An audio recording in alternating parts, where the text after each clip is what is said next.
Bonjour à tous, me voici pour ma deuxième destination. Donc il s'agit de Copenhague. Comme vous pouvez voir, donc il pleut, mais ça ne va pas nous empêcher de visiter cette ville, cette belle ville, et donc je vais vous montrer ça après générique.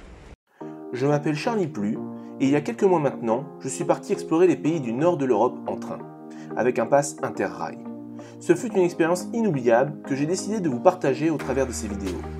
Aujourd'hui, je vous emmène avec moi découvrir la seconde destination de mon séjour, la ville de Copenhague. Donc on va commencer cette vidéo par une petite visite des lieux donc de la ville de Copenhague.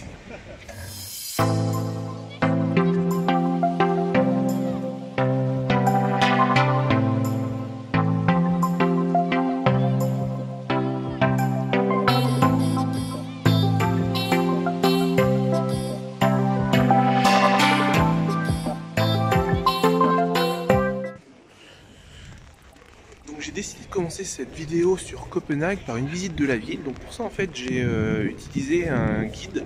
Donc je vais vous mettre à côté le guide que j'ai utilisé. Donc c'était quelque chose qui était entre guillemets offert avec parmi les prestations de l'auberge dans laquelle je logeais.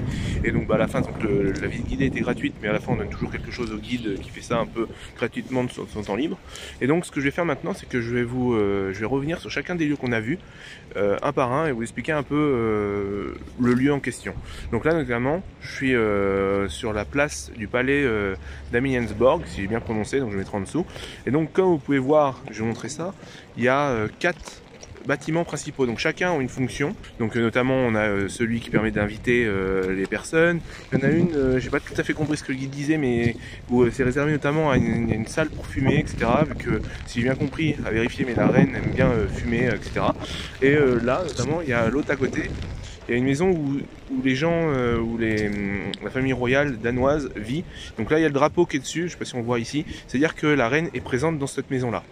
Donc voilà. Ce qui est intéressant également ici à faire, c'est la relève de la garde. Donc toutes les 2 heures, il y a une relève. Donc je vous montre une image, tout ça.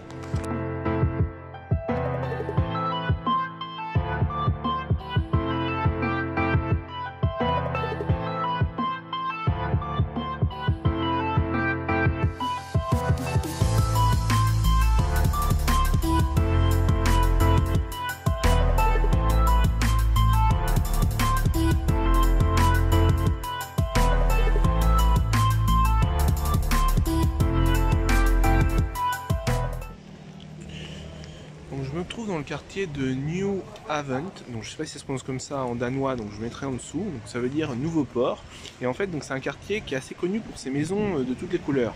Il est également connu pour ce qu'il y a juste derrière moi, là, donc je vais vous mettre après en image, c'est le numéro 20 qui a été la maison de Hans Christian Andersen, qui était un poète romancier connu, qui a écrit notamment beaucoup de contes de fées comme La Petite Sirène. On va voir ça un peu plus tard.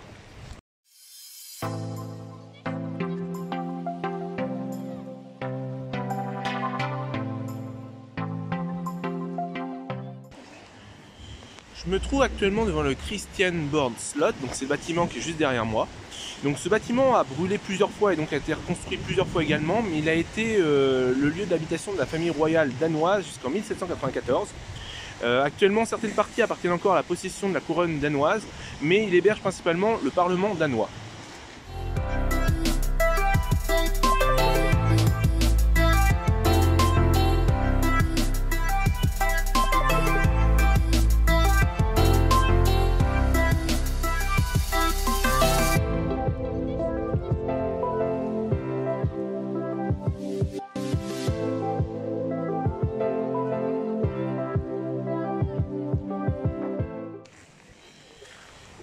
L'un des trésors de la ville de Copenhague à ne pas rater quand on va visiter la ville, c'est le château de Rosenborg.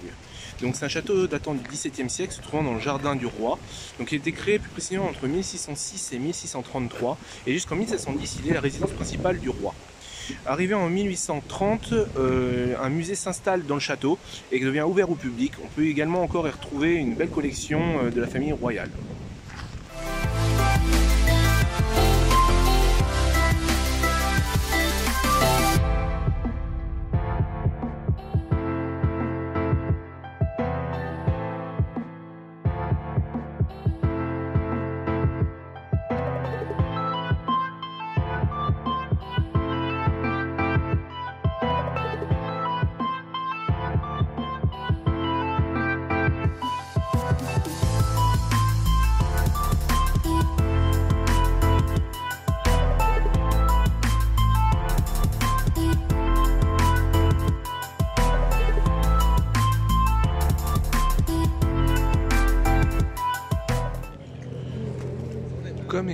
précédemment, Hans Christian Andersen a vécu ici à Copenhague.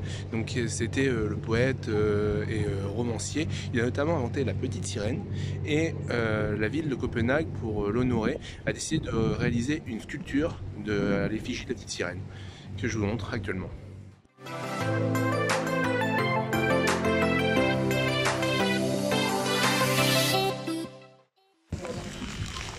Je trouve actuellement à Christiania, donc c'est quelque chose d'assez particulier ici en plein centre de Copenhague. C'est une ville dans une ville. Donc en fait le lieu est un ancien camp militaire qui a été réhabilité par des squatteurs et des hippies à partir des années 1971 et qui s'est autoproclamé ville autonome. Donc en fait, pour faire simple, le gouvernement, notamment la police par exemple de Copenhague, ne peut pas venir ici dans ce quartier car ici ils ont leur propre loi avec leur propre police. Donc il y a toujours des pourparlers avec le gouvernement, mais ça reste une expérience sociale intéressante ici pour le pays du Danemark.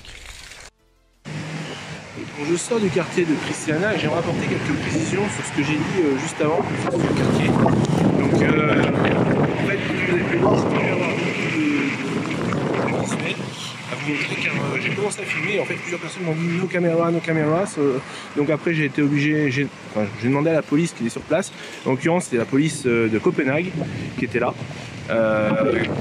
Parce qu'il y a eu des récents événements, donc ils ont été présents partout dans le centre de Christiania. Et donc j'ai demandé et elle m'a dit d'éviter, car même eux ils savaient pas trop quelle était les lois actuelles. Je crois qu'ils sont un peu en pourparlers avec le gouvernement, donc ils savent pas trop. Donc voilà, donc si vous allez, faites attention au niveau des lois, au niveau des règles, car ça peut changer assez rapidement. Donc on sait pas trop, seul l'avenir nous le dira.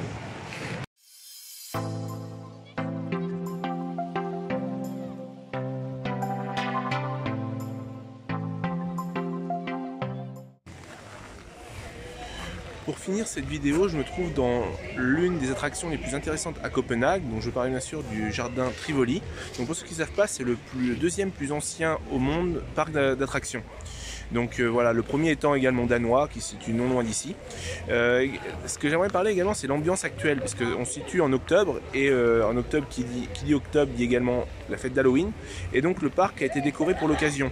Et ce qui est vraiment magnifique. Enfin, ils n'ont pas menti sur la décoration, enfin ils ont vraiment été à fond dans l'ambiance et c'est vraiment quelque chose de magnifique en fait, vraiment. Donc je vais vous montrer ça en vidéo, vous allez me dire ce que vous voulez sur le sujet en commentaire, vous pouvez mettre si ça vous plaît ou pas.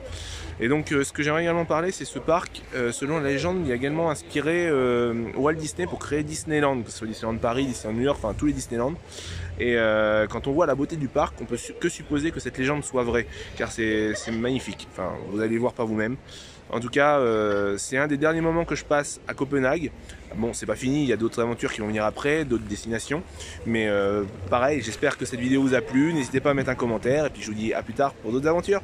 Ciao!